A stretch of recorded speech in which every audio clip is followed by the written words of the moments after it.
Individual Muslim men might be very loving towards their wives. My friend Nabil's parents had a beautiful relationship, and so do many other Muslim couples. But there's definitely a problem in the Muslim world.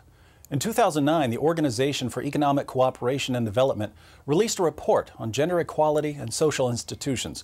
They rated countries around the world based on the opportunities women have for education and employment, laws to protect women from physical violence, the percentage of women who are married and or divorced by age 16, and so on. And they found that 11 of the 12 countries with the highest levels of discrimination against women were Muslim majority countries.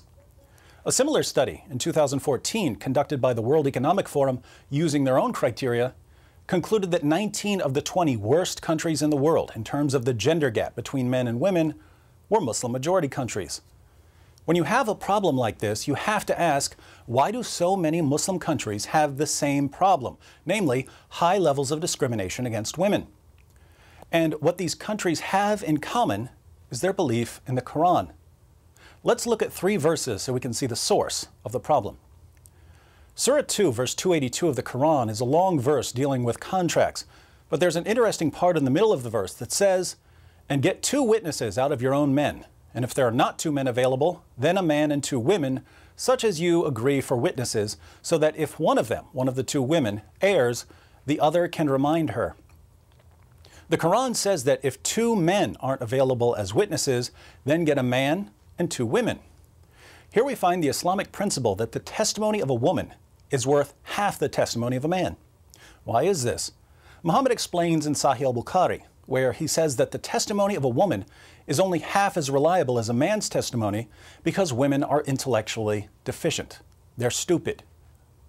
This view of the reliability of a woman's testimony has made it enormously difficult for Muslim women to testify against men in court. According to the New York Times, human rights workers have noted that as many as half of the women who report being raped in Pakistan are charged with adultery.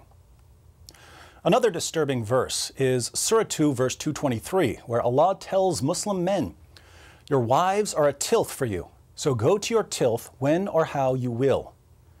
We don't use the word tilth much nowadays. A tilth is a patch of ground that you plow so you can sow your seed. The Quran says that women are a tilth that you approach whenever and however you want. The historical background of this verse, according to Sunan Abu Dawud, is that when Muslims moved to Medina, they began marrying women from Medina, and the women of Medina didn't want to have sex in certain positions. One woman told her husband not to come near her if he wanted sex in these positions. She said, "Stay away from me if you want me to do that."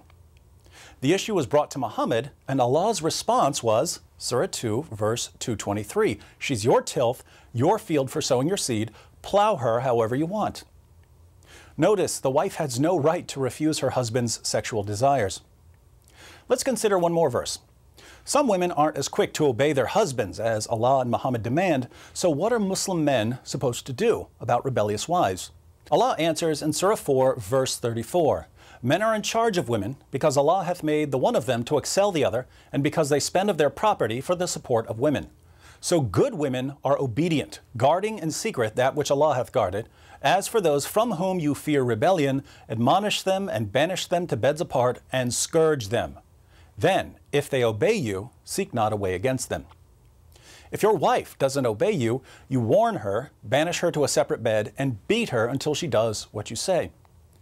A study by Human Rights Watch reports that more than 85% of Afghan women are victims of physical, sexual, or psychological violence or forced marriage, and that more than 60% are victims of multiple forms of violence. Why? Because of the Quran. According to Allah and Muhammad, women are stupid, they're the property of men and have to submit themselves fully to their husbands' sexual whims. Those who don't are to be beaten into submission. Numerous studies show the real-world impact of these teachings, and yet we're told by politicians, reporters, and Muslim groups that the discrimination against women in Muslim countries has nothing to do with Islam. But as long as people refuse to confront the actual problem, women in Muslim countries will continue to suffer.